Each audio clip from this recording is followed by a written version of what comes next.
Hey Pud Pops, I am leaving the event for domestic violence that was given tonight by the 100 black women. I'm sorry that I'm like in and out of color, but I'm driving. Oprah said, do not text and drive. She said nothing about recording. I'm just playing.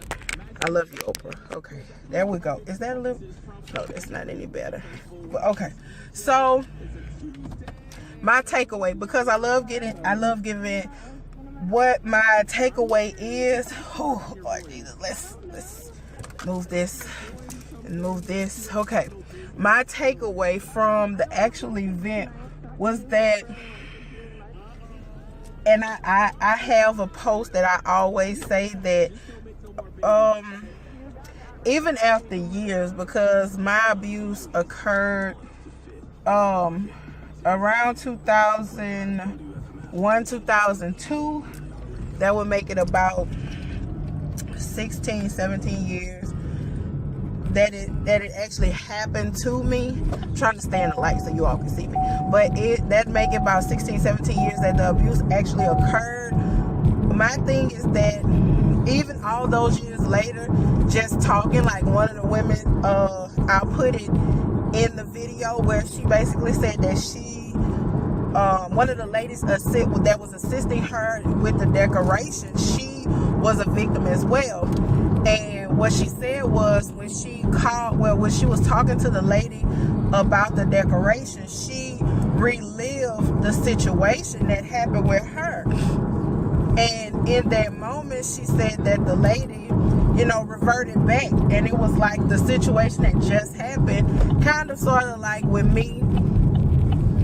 It was either last year or a year before last, where I saw my abuser, and it had been years, literally, like I said, 16, 17 years, 16, 15, something in that range.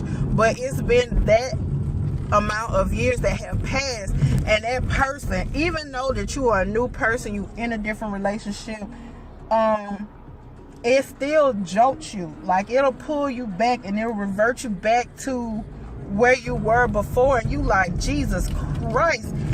Like, you'll get those heart palpitations, and you'll relive an instance or incident that happened. But you have to pull yourself back and like, look, this is who I am now. That the abuse that you gave me then and the person that I am now, I'm sorry about the shaking, but the abuse that you gave me then and the person I am now, we're two totally different human beings. And that's how I feel. Another thing that one of the ladies touched on was, I didn't get a chance to look at everybody's name, but she touched on, when actually speaking to people about domestic violence, don't say, oh, if it were me, because when I do speak to young girls, and when I do speak to people, and anybody who knows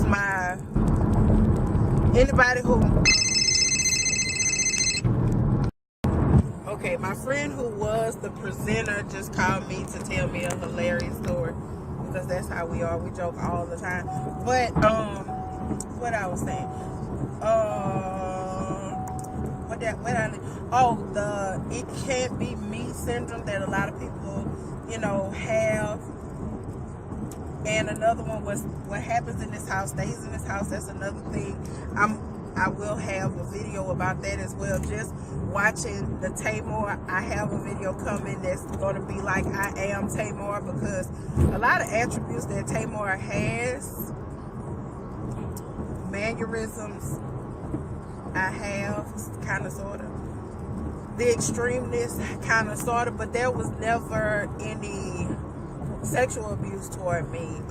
It was physical.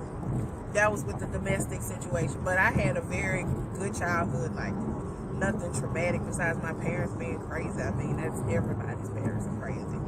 But just the overall gist, and it was just a good discussion. And although I did not get there at the very beginning, because I went in on CB time, of course,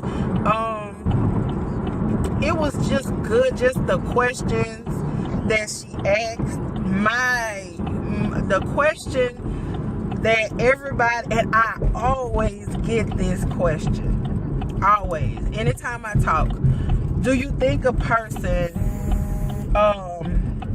can change from domestic violence? Like if he's hitting on people, is he always gonna hit on people? I'm going to say anybody can change. You know, if you put God in your life and that is something that you actually want to do, just like with the victim, if she wants to leave that relationship, it is not until you could tell them whatever you want. You could tell them that person's going to kill them. You could tell them that they're going to kill their children. And you could give them all type of bad scenarios possible. What the hell? Okay, so that's what we're doing tonight. You can give them all bad scenarios, but until that person in their head says, you know, this is what I'm going to do, I'm going to leave the situation, or I'm going to stop being an abuser. And for my abuser, it's like the center to the Tootsie Roll Pop. I will never know if he, you know, is currently doing it, or did he stop his behavior, because it's none of my business. Not till it's none of my business where if a woman were to come to me and say, hey, did, you know, his name, you know, what was the situation? If somebody asks, I'm going to tell. Like, I'm going to tell. That's my God-given right to tell. But as far as me saying, you know what, I feel like you're changed, or he says I've changed, and me go back to him, that's not in the cards. That's not in the cards at all. But can an abuser change? I feel like anybody can change. But I do feel like that's not something. It has to be a period of separation. I think that's with anything, even in relationships. I know that I've had to separate. You have to separate sometimes to, I guess, put things in perspective. See what needs to be changed, what could be changed. Just that's just my feeling on it. Is it something like he beats you Friday, he tells you he's gonna change? No. First of all, the victim, she needs help, as well as the abuser, he needs help. I think both parties should seek counseling. That's something that's automatic and should be a give-in, that you should know that, you know, you do pray about the situation, but I feel like God puts people in your life, which is aka a counselor, you know, to help you go through and process things and try to make things right in your life. So, you know, that person is there for a reason. Use them. Anything else? I'm trying to think of anything else that was, you know, detrimental or something that just popped in my head that was helpful. But overall, it was, like I said, it was a good discussion. Everything was pretty much discussed. You know what I do want to see, and I not saying that it will never happen, but I doubt it very seriously. One thing that I do want to see is a reformed abuser. I think like a reformed abuser, and possibly like a relationship that worked. I don't know. That's a touchy one, because I want to see a person that has abused before and has reformed his ways, but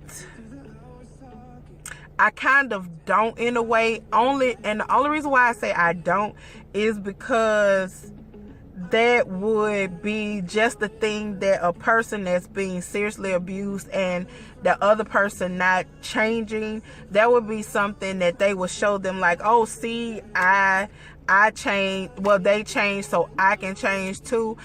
I think that's the only thing that, like, I want to see it, but I don't want to see it. That sounds crazy, but yeah, I kind of do. I really kind of do. I don't know. I know I kind of do and I kind of don't, because I know what the recourse could and would be. You know, I think that's a touchy one. But I would like for a man, and I doubt it very seriously, but I mean, anything is possible.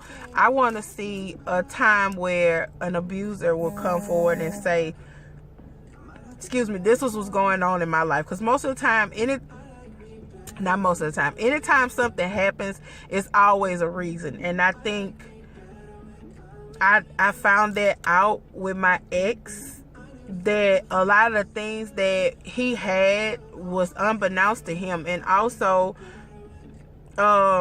with the way he was reared, I had a lot to do with it. And just in discussing it with one of the ladies who attended it, she asked me, like, did you have signs? So they do tell about signs, but like I said, there were no signs.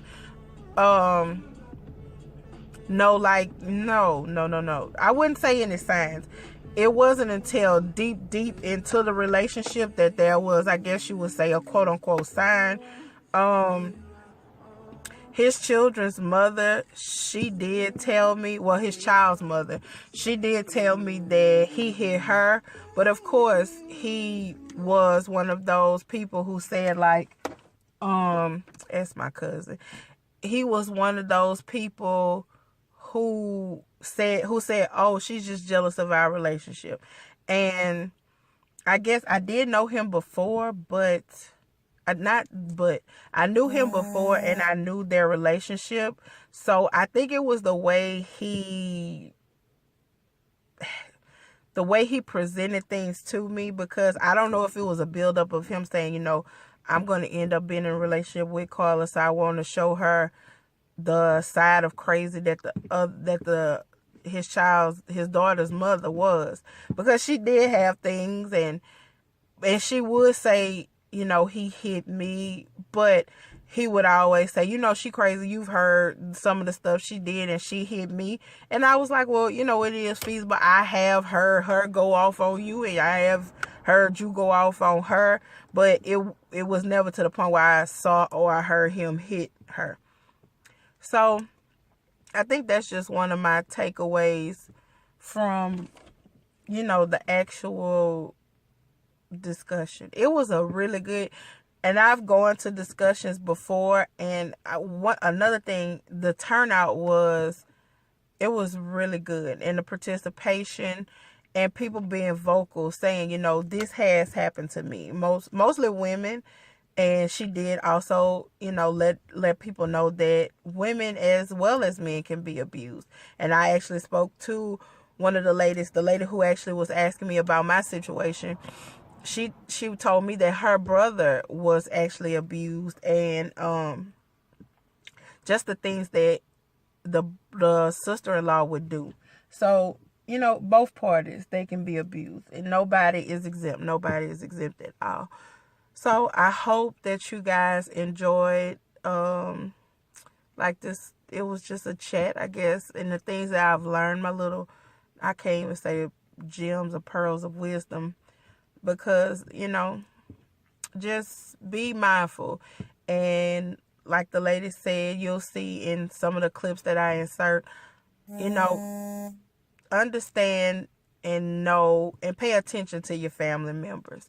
And another thing the thing that I will end on is, the lady said, oftentimes people just want to talk without judgment. I think that's why I have a good relationship with a lot of my friends. Even though some of them will say I'm judgmental, I probably will judge to a certain extent, but it will never be to a point where they don't feel like they are able to talk to me about a situation. So I will end there. But I hope you all have a great night. Make sure you subscribe to my channel. I'm trying to do better. I actually purchased this camera, so we're going to see how this goes. It's just been a struggle, because you actually do have to set up before, and excuse me, y'all, I'm so tired. But you have to set up before, and that wasn't something I could do with ripping and running and not feeling well. But I hope you all have a great night. I will try to get me some sleep. It is 8 o'clock, so it's kind of early. I still have a bit of a headache, not a migraine, and I went to the doctor, so I'm going to try to work this thing out. My edge is buckling up, so I know it's time for me to go lay my burdens down. So you all have a nice night.